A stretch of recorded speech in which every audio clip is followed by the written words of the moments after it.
नमस्कार। मैं अनीता आप सभी का इस कथा पटल पर हार्दिक स्वागत करती हूँ।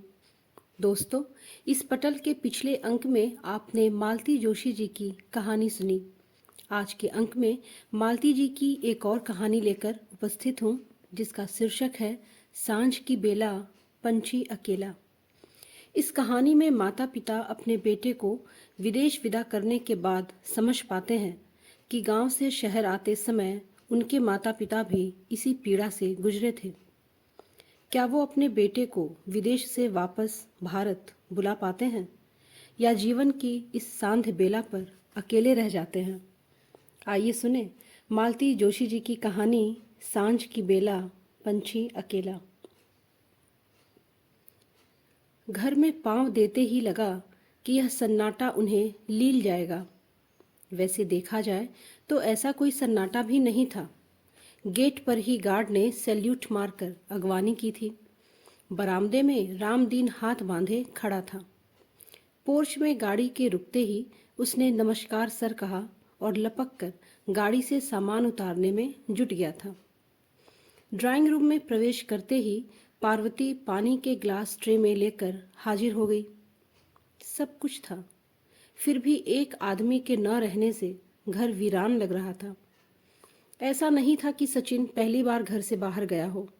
पढ़ाई के सिलसिले में पिछले 4-5 साल से वह बेंगलुरु में ही था, पर उस समय हर छुट्टी में उसके घर आने की आशा बनी रहती थी। लेकिन अब तो वह एकदम 7 समंदर पार पहुंच गया है। शायद उनके मन का निचाट सूनापन ही घर में प्रतिबिंबित हो रहा था। यूं तो आजकल बच्चों का विदेश जाना घर घर की कहानी बन गया है, फिर भी इकलौते बेटे का इतनी दूर चले जाना व्यथित तो करता ही है। कितना मना किया था, कैसे कैसे प्रलोभन दिए थे। मम्मी ने अपनी ममता का वास्ता दिया था, पर उसका तो एक ही जवाब था, पापा यहाँ रहूंगा तो मेरा दम घुट जाएगा। हार कर उन्हें मंजूरी देनी पड़ी। बाकी सारी तैयारी तो उसने खुद ही कर ली थी। पापा को सिर्फ पैसों की व्यवस्था करनी थी। पैसा उनके लिए कभी कोई समस्या नहीं रहा। अब तक उन्होंने सचिन की हर इच्छा, हर मांग पूरी की थी।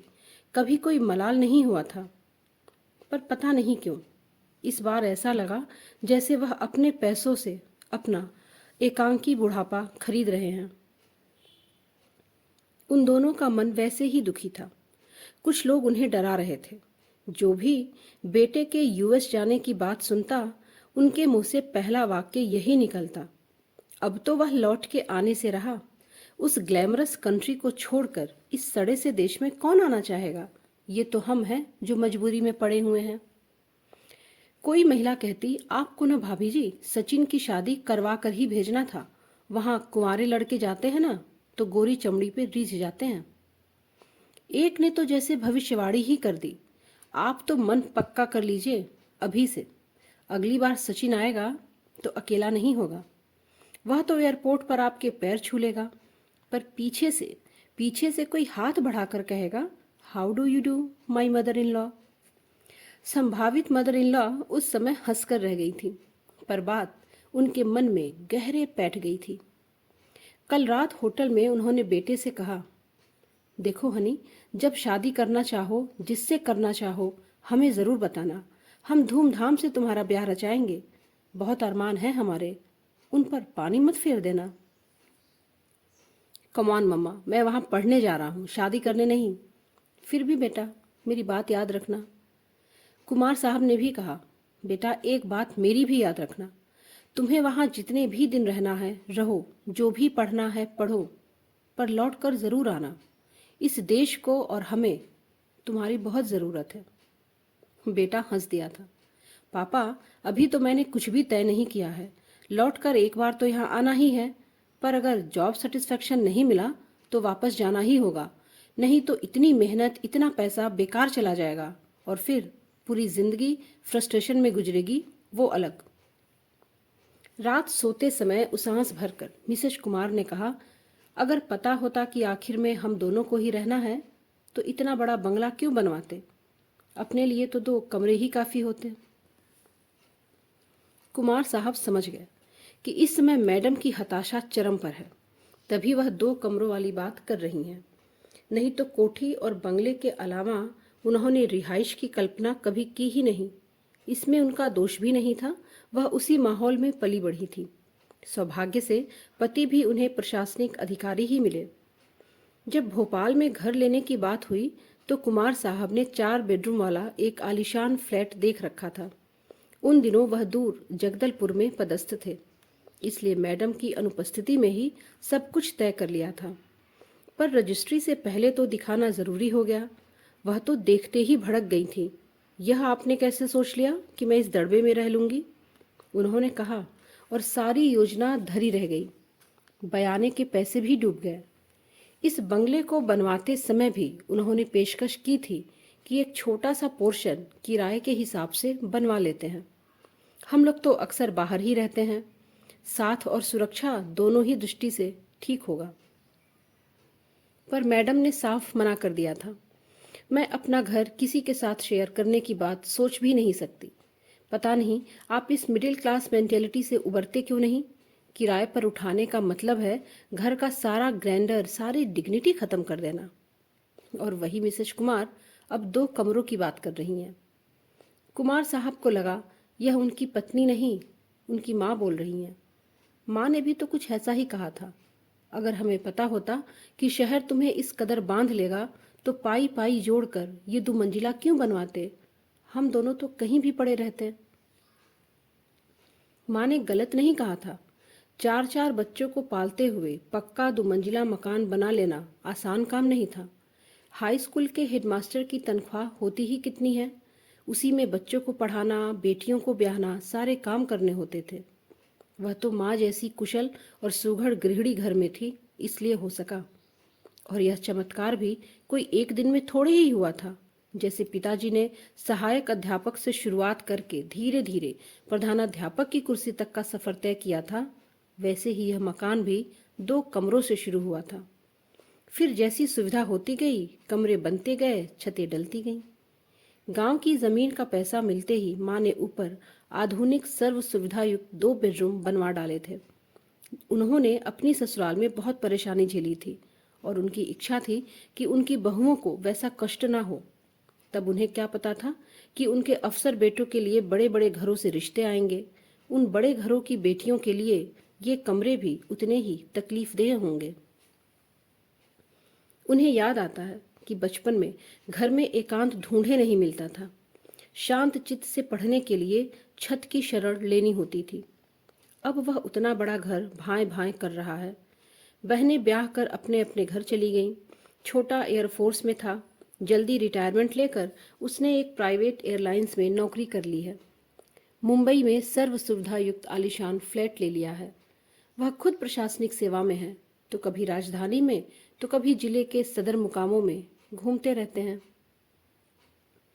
कितनी बार चाहा कि माँ पिताजी उनके पास आकर रहें, उनके वैभव का उपयोग करें। अपने बेटों की उपलब्धियों पर उन्हें गर्व तो बहुत था, पर खुले मन से वह कभी रह नहीं पाए। अपने मध्यम वर्गीय कस्बाई संस्कारों के कारण दोनों हमेशा हीनता बोध से ग्रस्त रहते, दयनीय से नजर आते। माँ तो हमेशा डरी सहमी रहती कि उनकी किसी बात से या काम से बेटे की किरकिरी ना हो जाए। 8-10 दिन बाद ही उनका मन भागू भागू करने लगता था और उन्हें रोकना कठिन हो जाता था। अकेलेपन से निजात पाने के लिए माँ ने कुछ कमरे छात्रों को किराए पर दे दिए थे, पर पिताजी की मृत्यु के बाद वह भी कठिन हो गया। घर का रख रखाव माँ के बस की बात नहीं थी, इसलिए कभी इस बेटे के पास, कभी उस बेटे के पास रही। पर मन उनका हमेशा अपने घर में ही अटका रहा। इस बंगले के गृह प्रवेश पर माँ पिताजी दोनों आए थे। बंगले की भव्यता देखकर खुश भी बहुत हुए, पर माँ ने उसास भरकर कहा था, सोचा था कभी कभार छुट्टियों में तुम लोग आकर रहोगे, पर अब यह महल छोड़कर तुम उस कुटिया में तो आने से रहे। फिर उन्होंने कहा था, हम भी यहाँ कहाँ रह पाते हैं माँ, नौकरी के चक्कर में रोज यहाँ से वहाँ भागते रहते हैं। यहाँ तो शायद पेंशन के बाद ही रह पाएंगे। मैं तो कहता हूँ आप लोग उस घर को बेच दो। पिताजी ने दृढ़ता के साथ कहा, नहीं, मेरे जीते जी वह मकान नहीं बिकेगा। हमने बड़े अरमानों से यह घर बनाया था, इसे लेकर बहुत सपने संजोए थे। अब वे सपने हवा हो गए, ये बात और है। ऐसा क्यों कह रहे हैं पिताजी? उस घर ने आपको क्या नहीं दिया? हम सब इसी घर में पलकर बड़े हुए, हम चारों की शादियां इस घर से हुई, बच्चों की शिक्षा दीक्षा शादियां, माँ बाप के यही तो सपने होते हैं। हाँ, तुम ठीक कह रहे हो। मैं ही पागलों की तरह सोच बैठा था कि यह घर हमेशा इसी तरह गुलजार रहेगा। भूल ही गया कि लड़कियों को एक दिन ससुराल जाना है, लड़कों को रोजगार के लिए बाहर निकलना है, और एक बार उड़ना सीख जाते हैं तो पखेरु घोंसले में कहाँ लौटते हैं। अब अम्मा बाबूजी की पीड़ा मुझे समझ में आ रही है। कैसी पीड़ा? 5-5 बेटों के होते हुए अंत में अकेले ही रह गए थे दोनों। अम्मा तो हमेशा कहती थी, अगर मैं जानती कि पढ़ लिख कर तुम लोग बेगाने हो जाओगे तो किसी को स्कूल नहीं भेजती, अपने आंचल में छुपा कर रखती। और अपने अम्मा बाबूजी की याद में पिताजी की आंखें छलछला आई थीं। अम्मा बाबूजी यानी कि दादा दादी। दादाजी की तो मन में एक धुंधली सी स्मृति है, पर दादी की खूब अच्छी याद है। 80 साल की उम्र में भी सीधी सतर देह, आंख कान चुस्त दुरुस्त, आवाज ऐसी कड़क कि सुनने वाले की सिट्टी पिट्टी गुम हो जाए। बहुएं बाद में चाहे जितना कुड़मुड़ाती रहती, पर सामने बोलने की हिम्मत किसी में नहीं थी। औरों के लिए आतंक का पर्याय बनी दादी नाती पोतों के लिए ममता का सागर थी। 2 दिन की भी छुट्टी होती तो वे लोग गांव की ओर भागते, हर फसल का आनंद उठाते। मकई के भुट्टे और ज्वार की बालियां सेक कर खाने का अलग ही आनंद था। खेतों में हरी मटर और हरे चने तोड़ते तो निराला ही स्वाद देते थे। पेड़ों से पके आम और अमरूद खाने से ज्यादा तोड़ने में मजा आता था। खुली खुली हवा में घूमना, नदी में डुबकियां लगाना, कुएं से डोल भर भर कर नहाना, पेड़ों पर बंदरों की तरह उछल कूद करना, उनका पूरा बचपन इन्हीं गांव की स्मृतियों से भरा पड़ा है। उन्हें दुख है कि इन स्मृतियों को कभी भी पत्नी के साथ शेयर नहीं किया जा सका। गांव जाने के लिए वे लोग बेसब्री से छुट्टियों की प्रतीक्षा करते थे, पर माँ को गांव जाना कभी नहीं भाया। वह केवल तभी जाती थी जब उनका जाना जरूरी हो। कहती, मैं तो अपने हिस्से का पहले ही रह चुकी हूँ, एकदम अघा गई हूँ। हुआ यह था कि शादी के समय पिताजी पढ़ रहे थे, तो माँ को मजबूरन गांव में सास ससुर के पास रहना पड़ा। उस समय की 10वीं पास माँ घर की चार दीवारी में कैद होकर रह गई थी। उनकी पढ़ाई लिखाई, सीना पिरोना, गाना बजाना सब रसोई में दफन होकर रह गया था। गाना बजाना तो खैर पतुरियों का काम था, बड़े बुजुर्गों के सामने बहुओं का पुस्तक पढ़ना भी क्षम्य नहीं था। सिलाई कढ़ाई के लिए समय ही नहीं था। इन कलाओं का उपयोग तो माँ अपनी स्वतंत्र गृहस्थी में ही कर पाई। वहां तो बस काम काम और काम ही था। सुबह शाम चूल्हा चौका सानी पानी झाड़ू बुहारी में बीतता था। आज धान पसाया जा रहा है, आज दाल दली जा रही है, बड़ियां तोड़ी जा रही, पापड़ बनाए जा रहे, तिल्ली धोई जा रही, आम सुखाए जा रहे। इसके अतिरिक्त बीनना फटकना लीपना पोतना तो था ही, तो माँ का अघाना स्वाभाविक था। जब तक पिताजी की पढ़ाई पूरी हुई, माँ एक बिटिया को जन्म दे चुकी थी। गृहस्थी का स्वाद चखा ही नहीं कि जिम्मेदारी सिर पर आ गई। इसलिए पिताजी की नौकरी लगते ही माँ ने राहत की सांस ली। हालांकि पिताजी की नौकरी से माँ के अलावा कोई खुश नहीं हुआ था। दादाजी ने तो कह दिया था, बहुत हो गया पढ़ना लिखना, अब घर बैठो और मेरा हाथ बटाओ। तुम्हारी साल भर की तनख्वाह तो मैं एक फसल पर दे दूंगा।